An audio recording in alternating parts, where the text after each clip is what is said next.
All right. Good evening, everyone. Thank you all for joining us on another weekly Wednesday webinar with your friends and family here at the United States Senate Federal Credit Union. We have a fun topic for everyone. For those that attended last week, I know we were trying to give you a quick preview of what was coming. And we so appreciate you all making time out of your busy schedules and joining us for this very important topic. I think for most of you that have kids, and I can't believe I'm saying this, but I know the summer break is coming to an end. For most, schools will be starting in about a week or two at the most.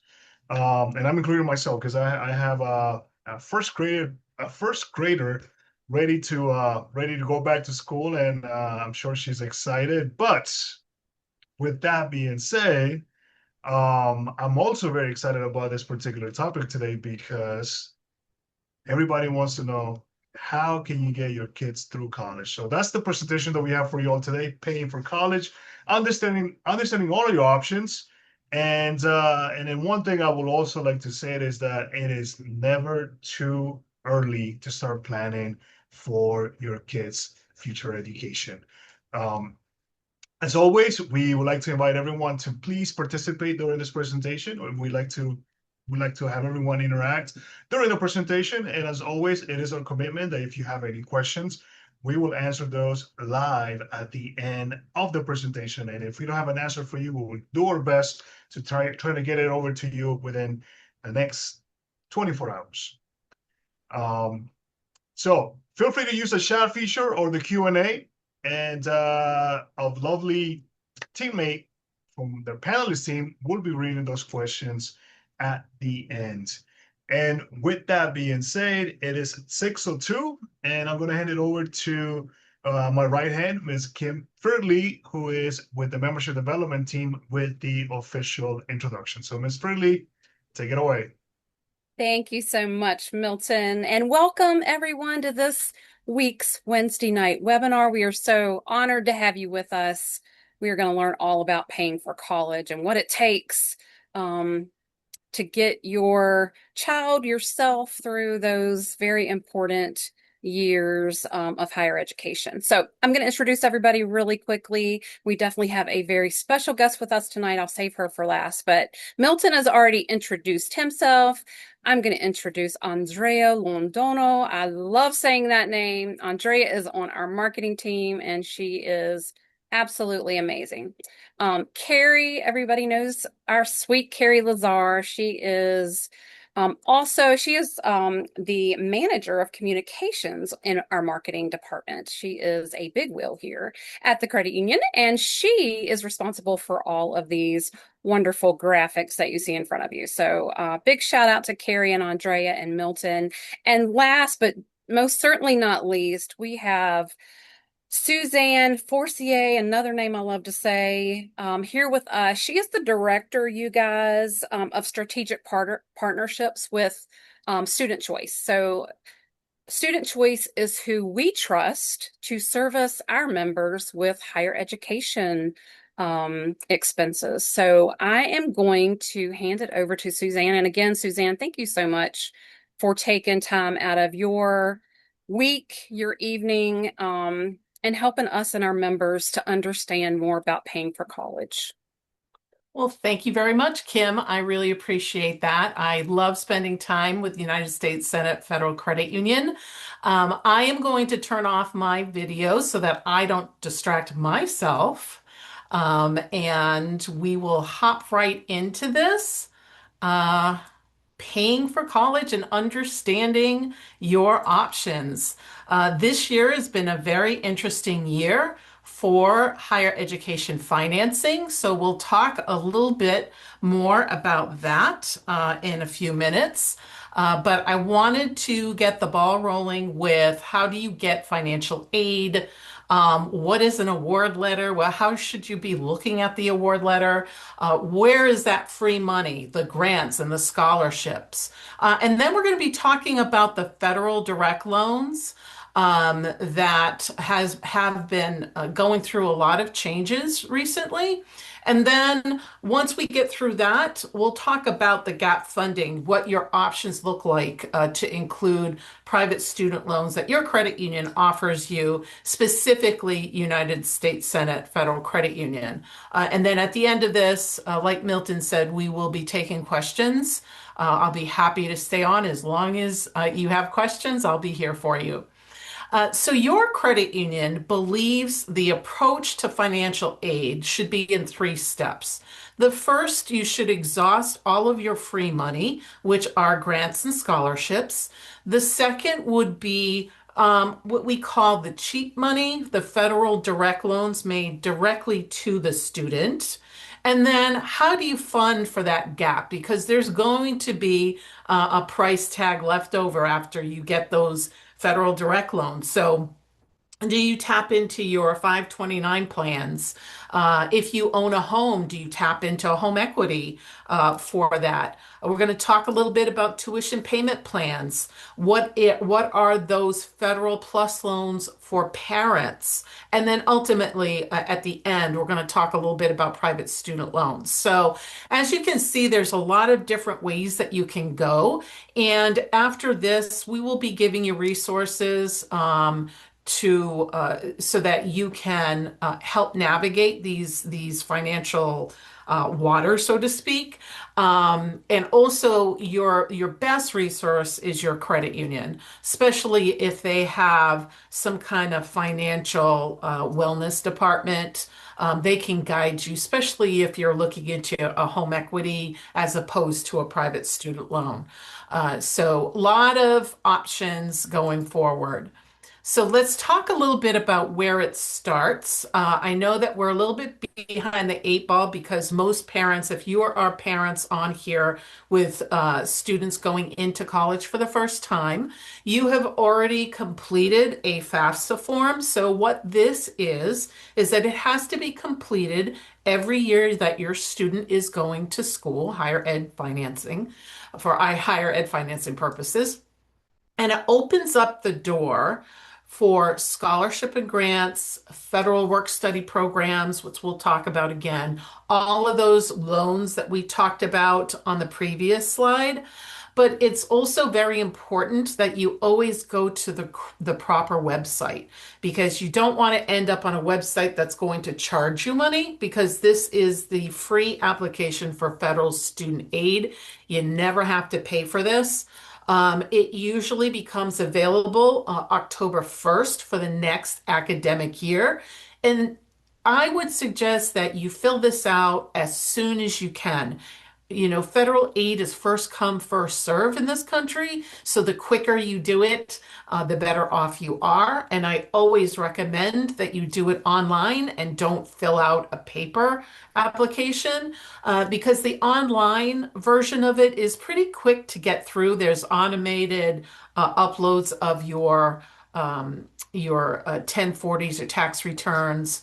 But just remember that whenever you go to fill out your FAFSA form, you go to that studentaid.gov site and you'll be doing okay. You will be free from scams. So what the financial aid process looks like in a nutshell is that you and the student, as the parent, you complete the FAFSA form along with the student. And then within, I would say 7 to 10 days, the student will receive what we call a student aid report, a SARS report. They'll receive it in their incoming email and going forward, probably their school's email afterwards, after they become freshmen. And then at the same time, the the student receives the SARS report, the school receives the same thing in what we call an ISA report, an institutional student information record. And basically, all it does is it outlines what was on the FAFSA form, including demographics and your financial information. And then once that's pushed to the school then looks at it and makes a financial aid package. And then they'll generate an award letter, usually in the month of March or April, for you to review and decide whether or not you want to accept certain financial aid. And basically, that's it in the form of a nutshell, the financial aid process using the FAFSA form. So, what do you have to do in order to determine the need, right? How much do you have to pay? And I always show this slide not to scare people away, but just to have a realistic conversation about the breakdown of tuition in this country. Now, for purposes of discussion, I'm going to pull out the second bar and the fourth bar. So the second bar is the public 4-year in-state on-campus experience. And the fourth bar is the private, not-for-profit 4-year on-campus experience. So as you can see, the public comes in at about $30,000 every year, and the private comes in at about 63,000. Now, this is a national average. It also depends on where you're located. So, you being in the schools in the area of DC, that price tag could be higher, depending on the school. And when you look at the cost of the public 4-year school, that dark blue area is your tuition and fees cost. Those are costs that are not movable, that they're cemented in stone. But anything beyond that deep blue area, those are what we call flexible costs. So the housing and food, the books and supplies, transportation, and other expenses. This is where the student and the parent can move the needle on how much it costs. So I don't want you to think, the price tag's $30,000, that's what you have to live with. You could probably bring that amount down depending on the choices that you make and the financial aid that you receive. Okay, so I just wanted you to be aware of the different budget items within that financial aid package. So, like I said before, every March or April, the student will get what we call an award letter. Okay, so the purpose of this is to tell you, number one, how much it's going to cost to go to school. Number two, how much financial aid that you're getting. And number three, how much you have to pay back to the school, right? So the ultimate goal here is to get the net costs. So what is that? It's the cost of attendance minus any grants or any free money like scholarships that you would get. And then you would also subtract any of your savings that you put away towards the school's cost. That is what we call net cost. And a lot of universities and colleges offer net price calculators so that you can sort of approximate a financial aid package. Most of you that are there's seniors that are going into school as freshmen in college, you probably have all of this stuff down. But for those of you on the call, I would suggest, if you have students in the junior year or sophomore year, you would go to the university and just try out a net price calculator to determine an approximate financial aid package. So, what's important to note, and this is, again, this is a sample award letter that is very cleanly written, right? What we've done here is we're going off of what the federal government has given us as a guideline or a standard to write up award letters. Now, the thing of the matter is that only a third of schools in this country follow this format. The other 2/3 have their own format. So you really have to understand what you're reading. And if you have any questions or concerns about an award letter, don't worry, you're not the only ones. You can always reach out to the financial aid office of the college that you're dealing with, or you have resources through your credit union that we will give to you at the end of this session. You can pick up the phone and talk to someone free of charge, and we can walk you through it. So, what a sample award letter looks like is your base down by tuition and fees, housing and meals, books and supplies, transportation, and personal costs, to give you the estimated total cost of attendance. Then they're going to build in what they're going to give you for free money. So, merit scholarships, teaching grants. Now, one thing about a grant is that yes, it's free money, but it always comes with a stipulation attached to it. So, the teaching grant, for example, if your student is awarded a teaching grant, which is up to $4,000, depending on the school and how much they want to give, if they do have a teaching grant, and then maybe in year two, they decide, I don't want to be a teacher, I want to be in accounting. That grant will turn into a loan, federal loan, earning interest on the outstanding principal balance every day. So those are the things that you have to be aware of when you're reading your award letter, right?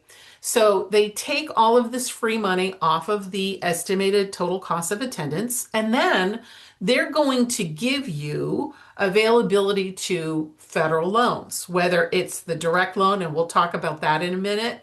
Um, you can, get the direct loan, or you can deny the direct loan. It's totally up to you and your family's budget. So they'll also subtract the loans from the total cost of attendance. So that's great. But a lot of times students will look at that and think it's free money when it's actually loans they have to pay back. So as long as they understand that, you're golden. The only other thing that you have to watch about an award letter is if the school doesn't follow this format, and let's say it only shows you tuition and fees for, like this example, $10,998, in your mind, if that's the only number you see, you might think, oh gosh, I'm golden for the rest of the year on that. But just make sure you understand all of the other costs. You will have housing and meals costs and book supplies, transportation, all these others. And if it is not listed on the award letter, pick up the phone and ask your financial aid officer what's going on with that. So those are the little tips that I would suggest just looking after when you're looking at that award letter. Now, I want to talk a little bit to the students because we're always in the market for saving you money, okay? And when you become a student at a college, they will issue you your own email, and it usually ends in a .edu email, okay? Those are the magic keys for discounts. So, yes, when you're looking at your award letter, that's great, but also look to see where you can save money in your personal life, right? So, I would always recommend students keeping their physical student ID card with them in their wallet because it opens up a lot of doors to discounts. Okay, so I would recommend platforms like Unidays, Student Beans, or ID.me, where they can see a whole list of discounts on streaming and entertainment, tech and productivity essentials, lifestyle, food, and transit. Now is the time to look at the discounts. Also, look at your streaming and entertainment. I mean, as an adult, even not even going into the college environment, right? We might have services that we don't participate in anymore, but we're getting charged, right? So you want to make sure that your budget is really clean and tight before you go into college, because the more money you save, the more money you can put towards your student loans. We don't want that monkey on our back. We want to pay off those student loans as soon as we can, right? So just a real quick tip that I wanted to bring in when we're talking about award letters and how much school costs. Now, how much do you really need? We went over the award letter, but remember that when a college or a university puts together an award letter, they are putting it together from the FAFSA information that they've received from you. And your FAFSA information contains demographics and financial information of 2 years ago, right? Your financial information from 2 years ago. So, what is today looking like for your family, right? Is there death? disability we haven't accounted for? Is there a divorce in this situation? Have I do I have escalating debt? If I've had those things in my life, I would reach out as a parent to the financial aid officer and say, look, I know that you have my FAFSA information, but it does not reflect these things. Could you re-examine my financial situation in order to requalify my financial aid package? And I think they're reasonable and they'll do that. And it doesn't even have to be life changing like this, like a major crisis. It could be simply that I am a single mom. I have two children. One is in college, one is going to go to college. So that means, increase bills, higher education bills, or maybe I take care of a parent at home. Again, all of these things are not reflective in the FAFSA form. So anything that affects your pocketbook, so to speak, that's where I would examine and I would have a conversation with the financial aid officer. So, when we're talking about expenses, or when we're talking specifically about those flexible expenses where you can make a difference in the amount that you pay, incoming freshmen really have their hands tied in these expense categories the first year because certain schools want them to have a really good first year experience. So they might demand that the students stay on campus.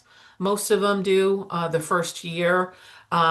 Cafeteria plans are different. So let's walk through this where we could actually save some money, maybe in year one, but definitely in year two, three, and four. So rent, which is room and board, right? The estimated amount on this, and I know that this is really low when we're talking about this because now I'm starting to see award letters for room and board exceeding 14,000 a year, which is crazy to me. So these are really low estimates, but for purposes of just conversation, it gets you thinking, right? So room and board the first year, yes, you might not have any choice but to live on campus, but you can maybe share in a suite, which would be cheaper than just two people in a room.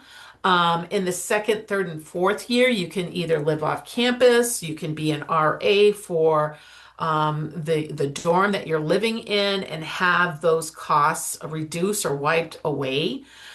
So those are the things that you consider.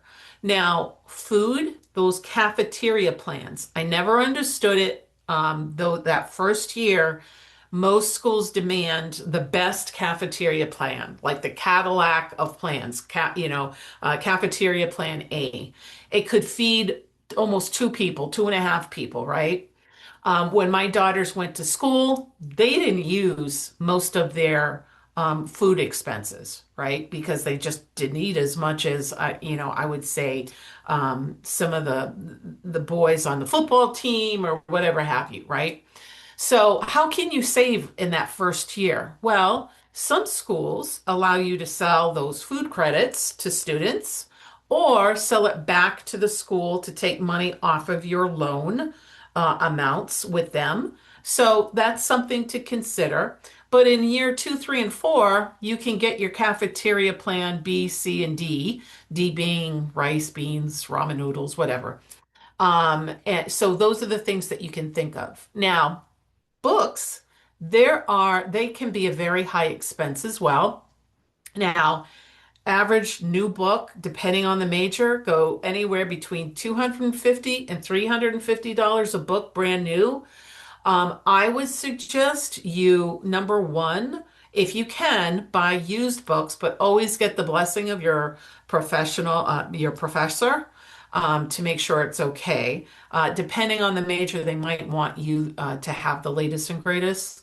Or maybe you download books that would be cheaper. But I would recommend, especially people going into their freshman year, you not buying books for the first couple of days or the first week of school. Because sometimes the professor will give you a long list before you even step foot on campus of the books that you need. You go out and buy all of them, and then you only use three out of maybe eight books. So let the dust settle that first week, and maybe the professor will say, "Oh, we're going to specifically be using these three books or four books, whatever have you." So I would encourage you to not go out and buy books right away.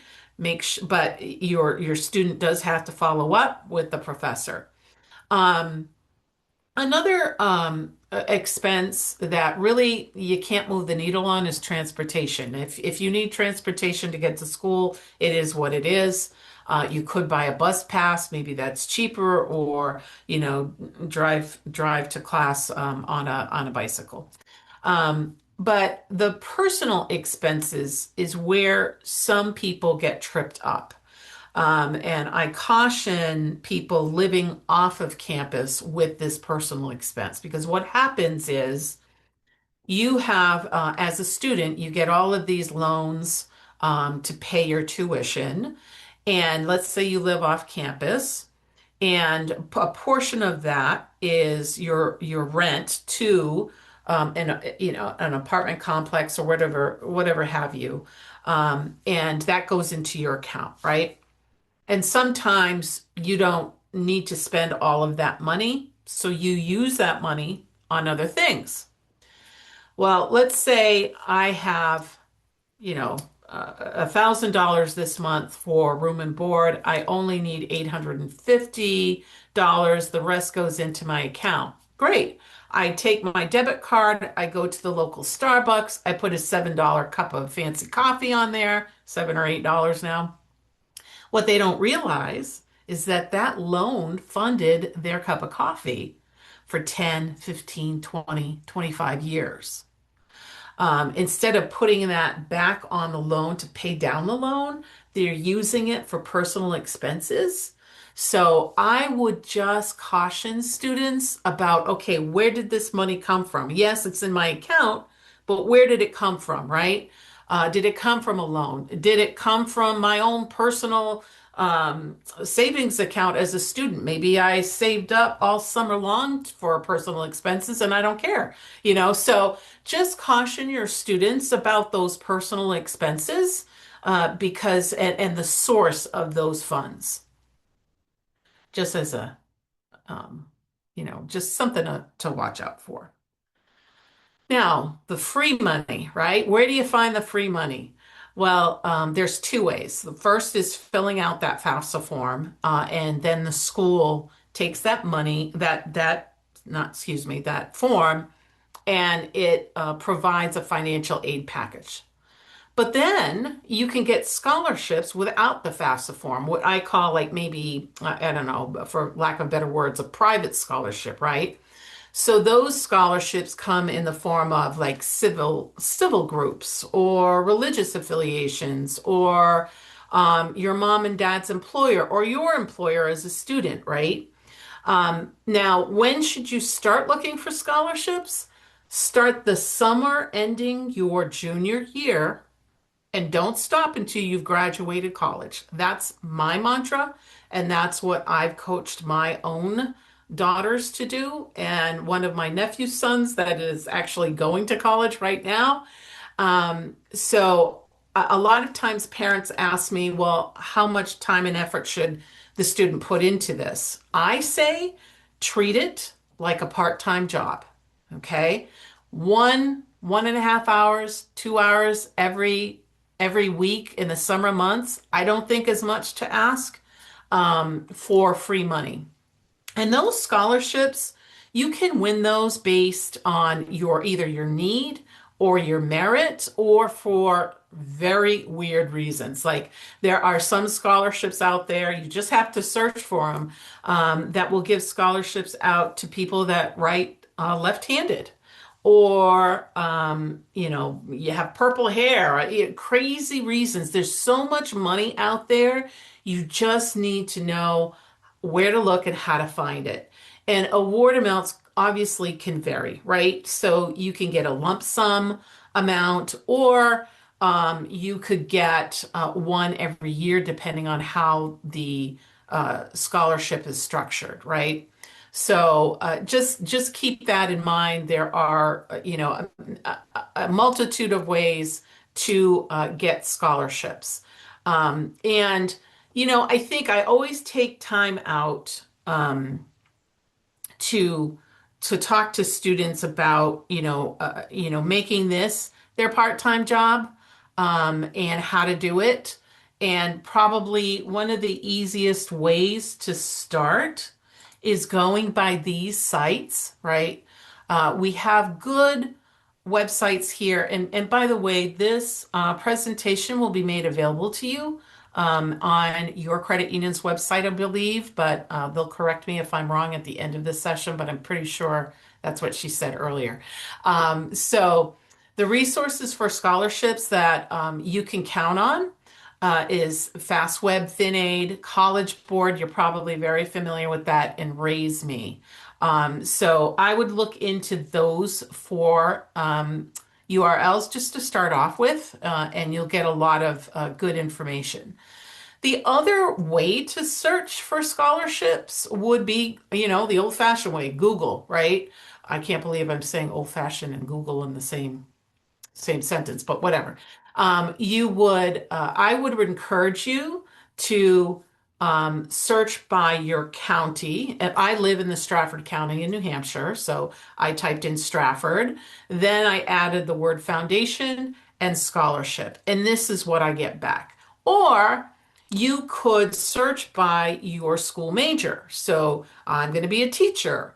I want to put in association and scholarship, and it'll give me a list. Now, of course, if the list is going to start off with the largest dollar amount possible, right? And then it goes all the way down to like $250 scholarships or $100 scholarships. Now, what I would like to give you as a tip is that those larger dollar scholarships, everyone is going for, right? Because it's large dollar. You probably would have an easier time getting the smaller dollar amounts. So basically, how do you do that? So that you don't have to duplicate your efforts, right? So, those, like I said, get in the money-making mindset. Those small scholarships do add up, but you need to start building a scholarship list. Okay. How do you do that? Well, obviously by searching the internet, but an easy way to do it is get those graduation booklets or award night programs. Make sure you get those because it lists all the scholarships there, right? So once you have a couple of good essays and you have a list, you can continue just pushing this, pushing it out, pushing it out. Make sure you follow all the instructions. If they're saying paper clip it instead of stapling it, please do so because that's one of the ways that they will take a look. These scholarship committee members have stacks of these that they're going through, and they will just put it in the trash if you are not following instructions. They're not even going to look at it. So if they ask you to fill it out in red crayon, that's what you do. Fill it out in red crayon. And of course, if it asks for an essay, never forget the T rule: time, energy, and effort. Make sure you take the time and make sure someone looks at it before you hand it off to a committee, right? Make sure they check it for grammar and spelling. Make sure you include your job history. That is very important. If you have a part-time job, it tells me as a scholarship committee member that you might not have time for extracurricular activities. So I'm not going to hold that against you when I'm looking at your application for a scholarship, right? It's great to use reference letters if they ask for them. So who do you ask to write you reference letters? Obviously, your favorite teacher, right? Your guidance counselor is going to do that, but don't forget those civic leaders or your employer. If you have a part-time job, ask your employer, right? go, if you volunteer, ask that organization to do a reference letter for you. That goes a long way with a scholarship committee member. And then obviously highlight your community involvement and charity work. Now, I do want to highlight a story. I say this story every year because I think it's very impactful, and it's a true story. When I first came to work with Student Choice, I have a colleague that also is on a lot of scholarship committees, and one year they were giving out a scholarship for $40,000, which is a big scholarship, right? And this young man won it, and they had an award ceremony giving it to him. And at the conclusion of the award ceremony, he went around to thank the committee members, because that's what you do, right? But he asked them, what won me this scholarship? And the answer, I will never forget it as long as I live. The answer was, you were the only one that applied. That is a true story. And then I thought back to my girls and my two girls, my oldest one, type A personality. She did everything that I asked her to do. She did the 1.5 hours during our summer months to look for scholarships. My youngest one didn't as much. Um, or I would say not at all. Every week I would come back, I would check in with her, and she would say, I don't qualify for this. I'm not going to put my name in for that because you need to do this. And based on that story I just told you, I would have told her, I don't care about that. Just, submit it anyway. But another thing that I overlooked was, her self-esteem and her self-confidence at, the tender age of 17, right? This is your first time where you're selling yourself and your attributes to a committee, right? You're using those references. You're telling them about what you've done for all those years in high school.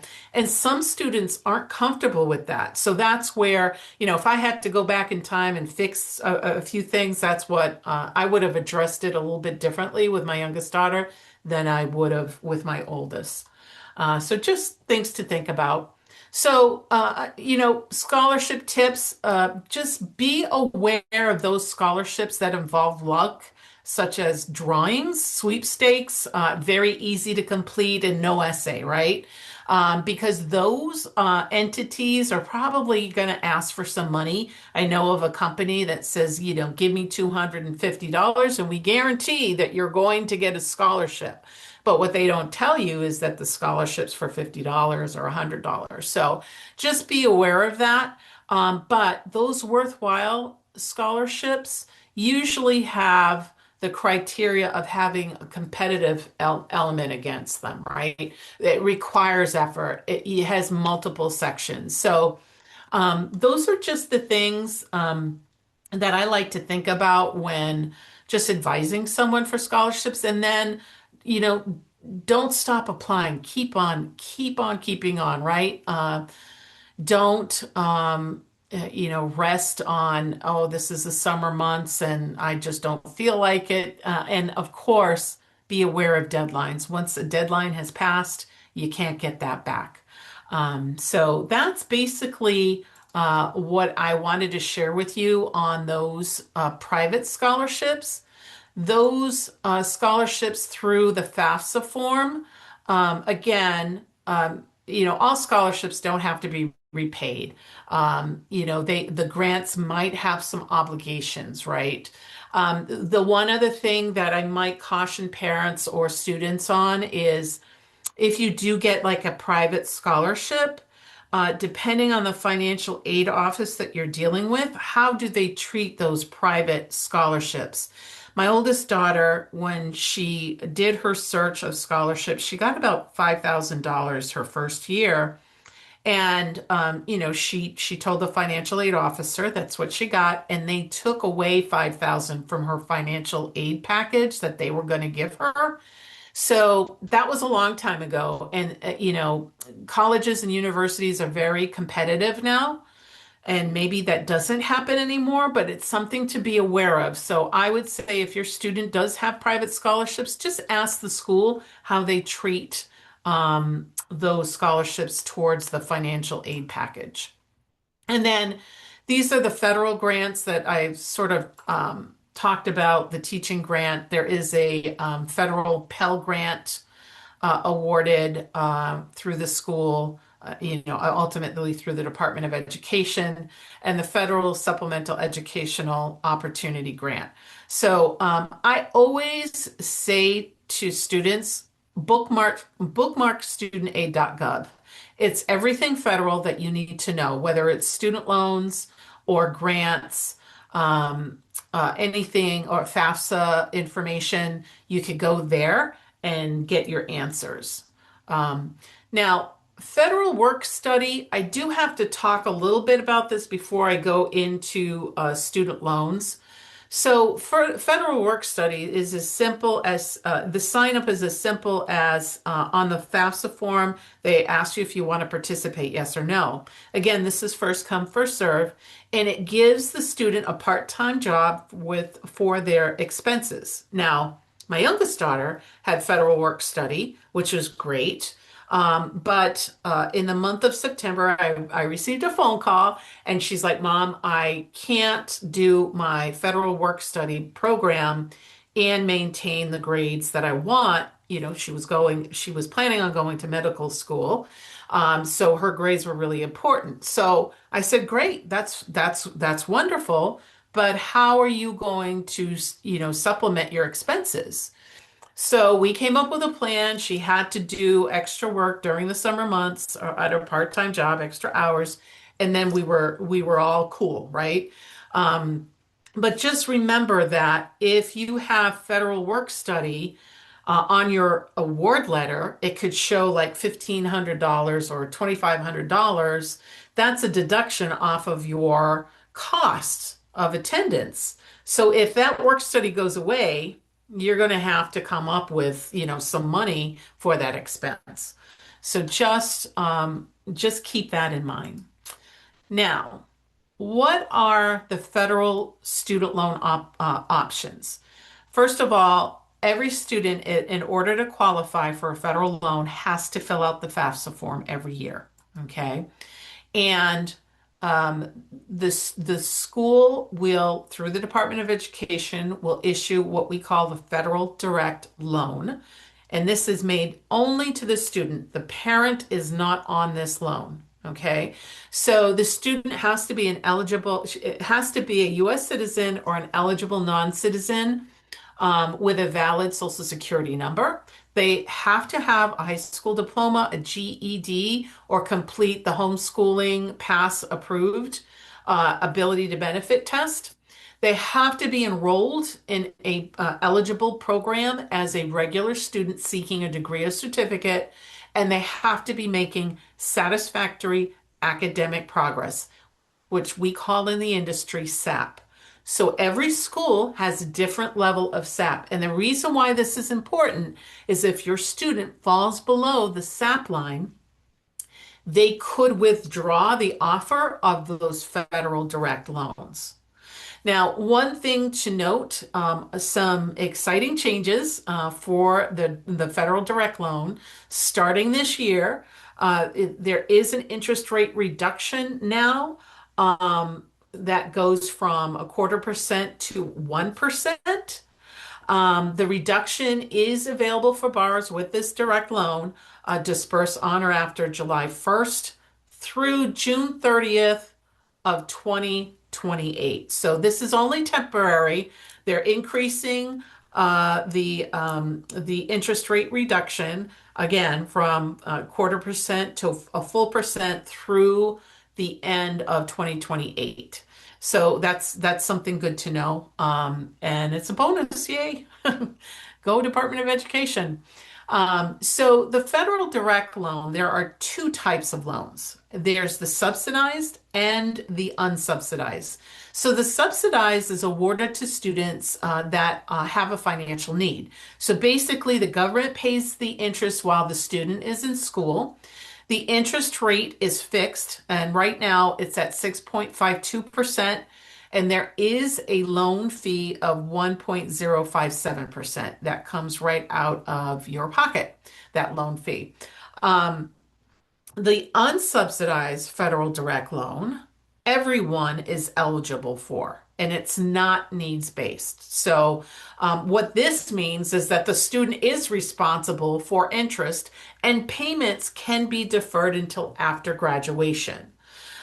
This is the same interest rate as the subsidized 6.52 with the same loan fee. Now, the term on this is 10 years with a 6-month grace period. So no payments after up until 6 months after graduation. Now, if the student gets a job before that, I would encourage them to pay as soon as they can on this because interest accrues every day that that principal balance is outstanding. So if you can pay, don't wait the 6 months grace. There's no prepayment penalties on this. Just, dive in real quick. These are the limits of the direct loans. For a dependent student coming in as a freshman, you can get up to 5,500. Now, as you see, that's not going to be enough to cover some of these high price schools or most of these schools. So that's where the gap funding comes in. If you are an independent student, the credit limit available to you is a little bit higher, but you would have to meet these standards. And most 18-year-olds going into school don't meet these standards. Now, if they are truly independent, where the parents aren't in the picture due to tragedy or some unfortunate event, I would suggest the student talk to the financial aid officer for some direction in this.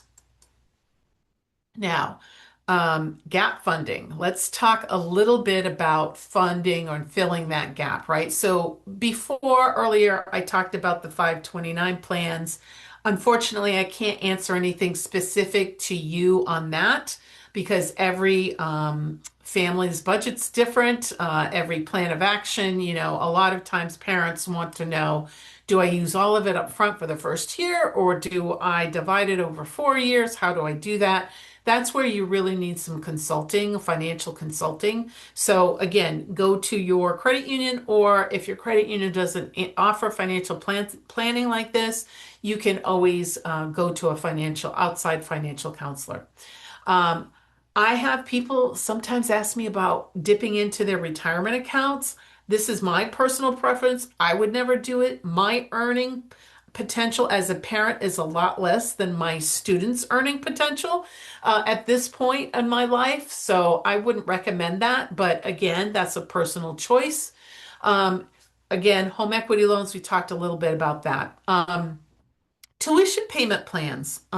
What this is it's a relationship that you set up directly with the school. You can go to their website, and it's usually a setup fee with them. And there's usually a payment plan of 10 months or less. And you can put your tuition on that payment plan. Now, you're probably saying, Suzanne, are you kidding me? I can't put $10,000 on a tuition payment plan for 10 months. That's just too much. But what I would suggest you do is put a portion of that on a payment plan. Maybe you do $1,000 on a payment plan. That's $100 a month. You and your student can each pay $50. That's $1,000 less in student loans that you have to finance. You multiply that by 4 years, that's $4,000 you don't have to put in a student loan. So it's those little choices along the way that make a big difference at the end. We're going to talk about the parent, the plus loan. There's a lot going on here this year. This year, there has been sweeping changes to the Department of Education and the loans that they offer students and their parents. So one big change is the plus loan. So that's the parent loan for undergraduate students. So this loan is not in the student's name at all. It's only in the parent's name, and it is a credit-based option. So if you do get denied for this loan, you can go to your financial aid officer and ask if you qualify for additional federal direct loans for your son or daughter. So the major difference as of July 1st is that there is a new borrowing limit. They are capping it per student at $20,000 a year, not to exceed $65,000 over the course of the student's undergraduate degree. Now, parents, this is the loan that you're going to put up against a private student loan. Just, keep that in mind. The interest rate is high. It's at over 9%. The origination fee is over 4%. There is a 10-year repayment that begins immediately, or you could defer while your student is in school. If you have a credit freeze on your credit file, make sure you lift it before you apply for any type of federal plus loan or private student loan. We've already talked about tuition payment plans. Let's talk a little bit about private student loans. So this is the option that's you put up against your plus loan. So every private student loan now, the federal loan falls under the Department of Education umbrella. Private student loans are excluded from that because it falls under each financial institution, whether it's a credit union, a bank, a fintech center. Those entities set the pricing. There is underwriting, whereas the plus loan only had credit. This has a little bit more because you can get a higher dollar amount. So rates may vary by institution. It's usually typically based on prime rate. You could get a variable or a fixed rate. Origination fees are usually 0%, but I've seen them as high as 3%. Repayment terms can go as high as 25 years. Students will probably need a cosigner because you need income to qualify for this, and you need a credit report and other things. And these private student loans, the payment method is set up just like the federal government. You can defer the payment while the student is in school, pay interest-only payments or full payments. And again, lift those credit freezes. Now, your credit union offers a very unique solution for private student loans. They offer a line of credit structure, so you only have to apply once during the entire undergraduate career. They could lend you up to $75,000 on that line of credit, and this is only eligible for students that are going to a 4-year college that offers financial aid, which is Title IV schools. So not that we look down on 2-year community colleges, but most federal loans could cover that. So we're just looking at the 4-year schools. And they do offer fixed or variable rate options. Their rates are as low as 4.25% with automatic payments as of today. So they are very competitive in the higher ed financing arena. Very proud of what they offer. There's no origination fees or, again, prepayment penalty fees on any type of student loan. On the variable rate, you can have a very flexible repayment option of either going 20 or 25 years, depending on how much the student graduates with. So if they graduate with $40,000 and under, the term is 20 years. Anything over 40,000 is 25 years. However, if you choose a fixed rate loan, the term caps out at 10 years. Now, again, they do offer full deferment, interest-only payments, or full payments while the student is in school. But here's one thing that's really cool about this solution is that there could be possible co-borrower release after 48 months of consecutive on-time payments. So as a parent, when you're taking a look at the federal government plus loan, you're stuck with that loan for 10 years. So if you're gearing up for retirement, and you take a look at United States Senate Federal Credit Union's student loan solution, you might be able to be released, as long as the student qualifies, right? As soon as 4 years, okay? Now, there is what we call a graduated repayment schedule available to students that get this loan, and it's only offered one time right after graduation. And what it does is it gives that student breathing room to get a job. So what it does is it takes that 20 or that 25-year term, it extends it out 40 years for only 2 years. And then after 2 years, the amortization schedule reverts back to either 18 years or 23 years. So again, it gives that student breathing room to get comfortable, find a job, get their budget together, and start making payments on those private student loans. Now, I've talked a lot about a lot of things here. I know there's a lot of information. This is where your credit union comes in and helps you. This is free to you as a member. If you go to their website, you can have either a conversation, schedule a conversation with one of our college counselors to ask any questions on undergraduate, graduate, refinance, anything that you can think of, higher ed financing. We will be more than happy to help you through those questions. Or you can send a question via email, right? Just allow us about 48 hours to respond. We're at peak season right now, so it's absolutely crazy for us. Everyone's getting their student loans, so we tried to answer them within 24 hours, but we're giving ourselves 48 hours during peak season. Um, and then basically, that's it. Towards the end of this slide, I'm not going to go over it because I know that we're up against time and I want to take some questions, but just a few things about self-care and why students struggle, just to keep things in mind. But yeah, so I hope that this was informative, and I'll be more than happy to take your questions, and I hope it was helpful. All right. Thank you, Suzanne. As always, you never, you always come in clutch for us. And especially as you stated, this is the time of the year that I know that a lot of parents wish they had a plan in place, right? And because it is so important, your kids get excited, they get accepted to go to the school of their dreams.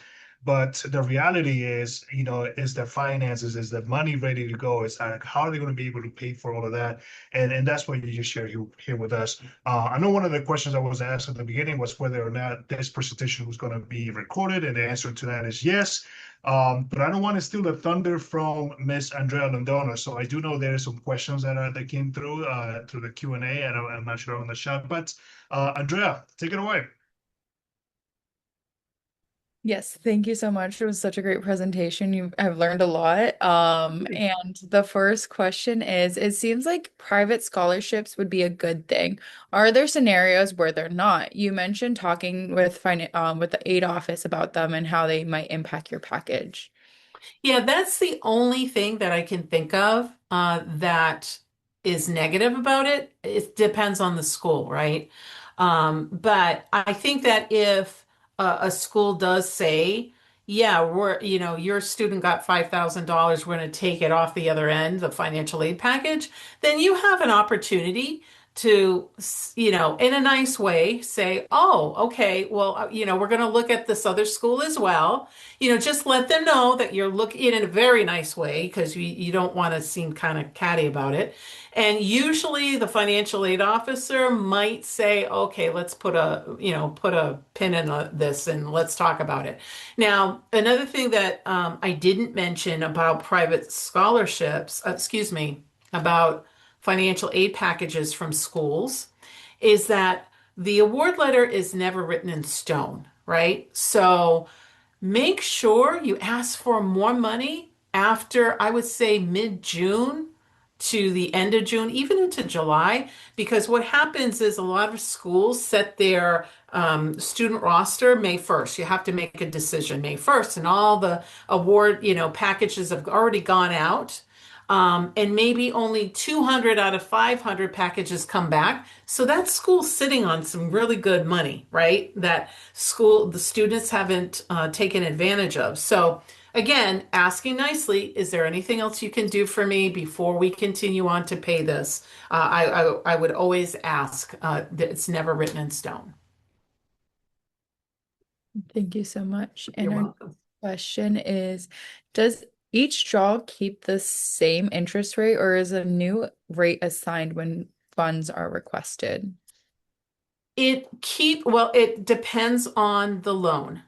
If it's a fixed rate, it always keeps the same. If it's a variable rate, it goes with the institution and specifically your institution looks at the rates on a quarterly basis and whatever the prime rate is paying and whatever the margin is that you qualify for, it might change on a quarterly basis, but the way prime rate is changed, it doesn't change that often. So I wouldn't worry too much about the variable rate. But if you are worried about a variable rate, go for a fixed rate because they offer both. Thank you so much. And this is the last question. Can future draws be reduced or denied if the borrower or cosigner credit or financial situation changes? Yeah, that's a really good question. So on this line of credit, what we do is we once you qualify and you get, let's say the first year you get up to the 75,000, and then the second year, what we do in years two, three, and four is we do an annual review. So we'll pull credit report on you and your cosigner to make sure you're still adhering to the underwriting criteria of your credit union. So if you don't pass, then the line gets shut down. But if you do pass, no problem. Now, let's say if you don't pass, you will get an adverse action notice, and you'll be able to tell why you were denied. And maybe it's because of credit. You could always find another cosigner to reapply with. Can I ask a question, Suzanne? Sure.